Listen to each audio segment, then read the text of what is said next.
महुआ मोइत्रा भी अब ममता बनर्जी का साथ छोड़ने वाली हैं। क्या टीएमसी में चल रही बगावत अब पार्टी की सबसे बड़ी आवाज तक पहुंच गई है? और क्या केंद्र सरकार की तारीफ महज एक मुद्दे पर समर्थन है या बंगाल की राजनीति में किसी बड़े बदलाव का संकेत?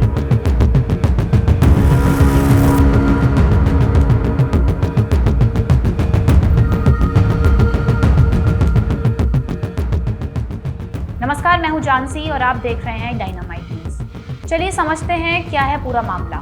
पश्चिम बंगाल की राजनीति इस वक्त भारी उथल-पुथल के दौर से गुजर रही है। ममता बनर्जी की पार्टी तृणमूल कांग्रेस यानी टीएमसी के भीतर लगातार बगावत की खबरें सामने आ रही हैं। कई नेताओं के पार्टी से दूरी बनाने और नए राजनीतिक ठिकाने तलाशने की चर्चाओं के बीच अब पार्टी की फायर ब्रांड सांसद महुआ मोइत्रा का एक बयान पूरी तरह सियासत में हलचल मचा रहा है।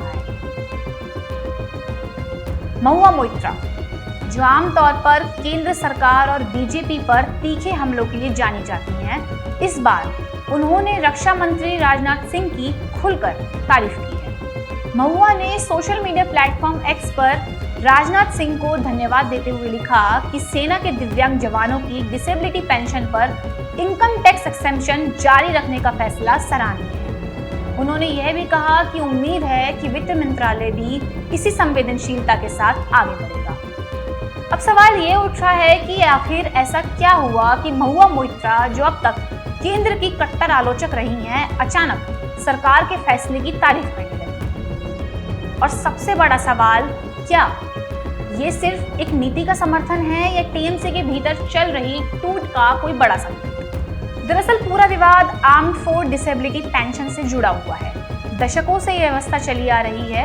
अगर कोई सैनिक ड्यूटी के दौरान घायल हो जाता है या किसी गंभीर बीमारी के कारण विकलांग हो जाता है तो उसे मिलने वाली डिसेबिलिटी पेंशन पर कोई इनकम टैक्स नहीं लगता, यानी ये पेंशन पूरी तरह टैक्स फ्री होती है। लेकिन जब नया आयकर अधिनियम 2025 लाया गया तो उसमें इस टैक्स पर किसी भी छूट का स्पष्ट उल्लेख नहीं मिला। यहीं से भ्रम की स्थिति पैदा हुई। पूर्व सैनिकों और रक्षा से जुड़े क्षेत्र के लोगों को लगने लगा कि अब ये छूट खत्म हो सकती है और विकलांग सैनिकों को भी टैक्स देना पड़ सकता है। हालांकि हकीकत यह है कि पुराने आयकर कानून, चाहे 1920 का कानून हो या 1961 का इनकम टैक्स एक्ट, इसमें किसी भी डिसेबिलिटी पेंशन पर टैक्स एक्सेम्पशन का कोई सीधा प्रावधान नहीं था। ये छूट हमेशा से सरकार के सर्कुलर्स और ऑफिशियल डायरेक्टिव्स के जरिए लागू की जाती है। विशेषज्ञों का कहना है कि 2019 में जारी एक परिपत्र के तहत ये छूट पहले से लागू थी और आदर्श रूप से नए कानून 2025 में भी ट्रांजिशन प्रोविजन के तहत जारी रखनी चाहिए थी। लेकिन क्योंकि नए कानून में इसका साफ उल्लेख नहीं था, यहीं से कंफ्यूजन पैदा हुई। इसी कंफ्यूजन को दूर करने के लिए अब फाइनेंस बिल 2026 में एक अहम संशोधन लाया गया। इस संशोधन के जरिए पहली बार सरकार डिसेबिलिटी पेंशन एक्सेम्पशन को सीधे आयकर कानून में कॉडिफाई करने जा रही है। यानी अब यह सिर्फ एक सर्कुलर पर आधारित व्यवस्था नहीं होगी, बल्कि कानून का हिस्सा बन जाएगी। यही वो फैसला है जिसकी तारीफ महुआ मोइत्रा ने की है। लेकिन इस तारीफ का टाइमिंग सबसे ज्यादा चर्चा में है, क्योंकि ये बयान ऐसे वक्त में सामने आया है जब टीएमसी के भीतर असंतोष की खबरें तेज हैं।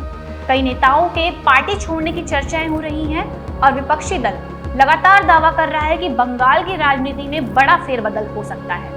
ऐसे में महुआ का ये बयान सिर्फ एक मानवीय मुद्दे पर समर्थन है या किसी बड़े राजनीतिक समीकरण की शुरुआत है? यही सवाल अब हर तरफ उठ रहा है। तो क्या महुआ मोइत्रा सिर्फ मुद्दों की राजनीति कर रही है या टीएमसी के अंदर कुछ ऐसा चल रहा है जो आने वाले दिनों में बंगाल की राजनीति को पूरी तरह बदल सकता है? आपकी क्या राय है? कमेंट में जरूर बताएं।